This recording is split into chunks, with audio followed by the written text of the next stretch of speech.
American President Donald Trump has issued an ultimatum to NATO and is once again threatening to withdraw the United States from the alliance.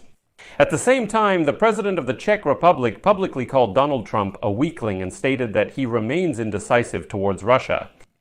And against this backdrop, the Kremlin suddenly predicted the collapse of NATO, allegedly due to the unrealistic nature of Donald Trump's plans to spend 5% of gross domestic product on defense. That's why Russians are once again in wild ecstasy, because earlier Putin promised them that the West would soon collapse, and now NATO is supposedly about to fall apart as well.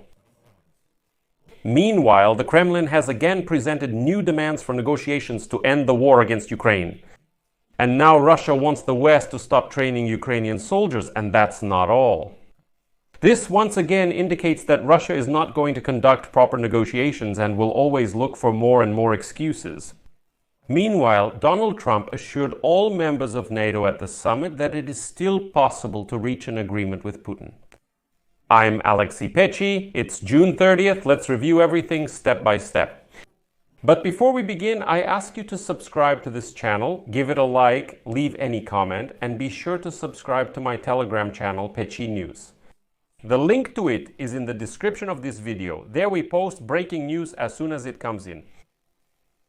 So let's start with Donald Trump. If NATO countries don't increase their defense spending to 5% of gross domestic product, the United States may stop cooperating with the alliance. American President Donald Trump made this statement on air. Here is his quote. "If they don't comply, we're leaving. We just won't do business with them anymore. Trust in the alliance is important, but you need to have guarantees in case the partners don't keep their agreements." And let me remind you that earlier it was reported that increasing defense spending to 5% of gross domestic product would be a real burden for some NATO countries. It is noted that by 2035, alliance members will aim to spend 3.5% of their gross domestic product on hard military power. For the remaining 1.5%, countries can count on peripheral but still useful investments in infrastructure and so on. And in particular, Spain, which in 2024 spent 1.3% of its economy on defense, is already trying to avoid increasing its expenses. Also, Slovenia, Belgium and Canada are among the laggards. So, for now, NATO has still set out on the path of increasing defense spending. Now, the Russian wonder named Sergei Lavrov steps onto the stage and declares that this time NATO will definitely come to an end. If there were any doubts before, now it's 100% certain that NATO will simply fall apart. What did Sergei Lavrov say? In his opinion, which nobody cares about, NATO countries shouldn't increase their defense spending to 5% of gross domestic product if they want to preserve their alliance. You see, a NATO opponent is saying, listen, you don't need to increase. Why are you increasing your defense spending? Lavrov commented in this way on the statement of his Polish counterpart, Radosław Sikorski, who said that Russia is headed for collapse because of increased military spending. And now I'll quote Lavrov. Apparently, Sikorski foresees, since he's such a predictor, that the catastrophic, in my opinion, increase in the budgets of NATO countries will also lead to the collapse of this organization. It's telling that Lavrov made such a statement at the meeting of the Council of Foreign Ministers of the Collective Security Treaty Organization. That's the very same impotent Collective Security Treaty Organization which even representatives from Armenia didn't attend, stating that they have nothing more to do at this gathering. And against this backdrop, Lavrov says that NATO will soon collapse.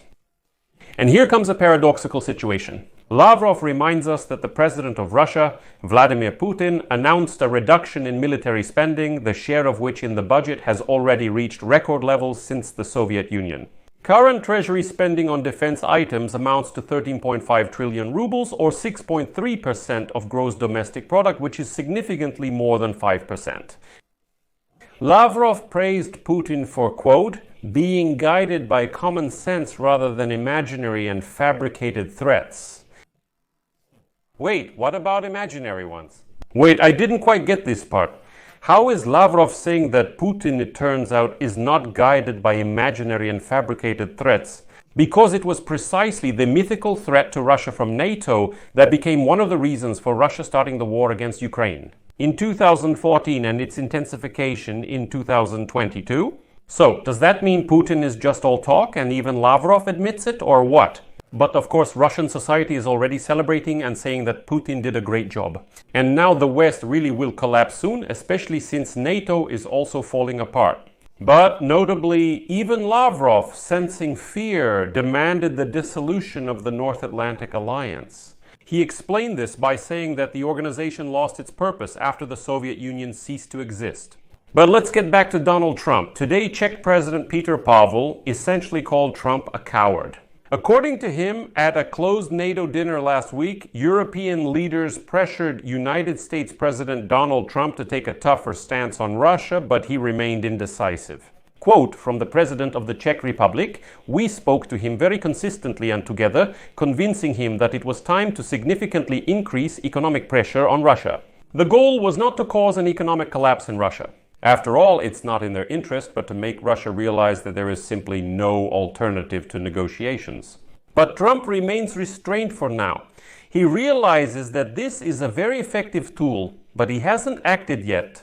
It is noted that when Trump pointed to his previous success with China during this closed dinner, stating that high tariffs forced Beijing to change its position, the president of the Czech Republic used this argument to insist on his own point. Another quote, "I told Trump, you see, this is exactly the decisive approach we need towards Russia right now. If China felt it within a month, then Russia, with its economy, could feel it within a week or two." But according to Pavel, even after such an argument, Trump decided to talk more about why Europe doesn't want to spend more on its own defense, rather than about putting pressure on Putin. Trump kept insisting that it was possible to make a deal with Putin and that he himself would soon negotiate with Putin personally and resolve everything. And now the Kremlin is actively taking advantage of this position of Trump. Today, Putin once again put forward a new set of demands to Ukraine as a condition for starting peace negotiations.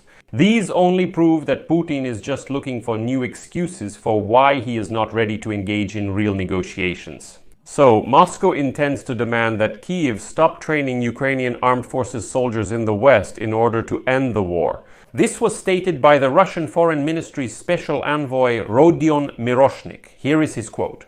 "The involvement or complicity of other countries in the military conflict is a key issue that must be stopped, in any form including the supply of weapons and the training of Ukrainian soldiers. All of this is direct complicity in the conflict. Demonstrating a desire to resolve it means ending these programs." It should be noted that at the moment, several training programs for Ukrainian armed forces soldiers are operating in Western countries. In the United Kingdom, they are conducting the Interflex mission. The European Union has the EOMAM program.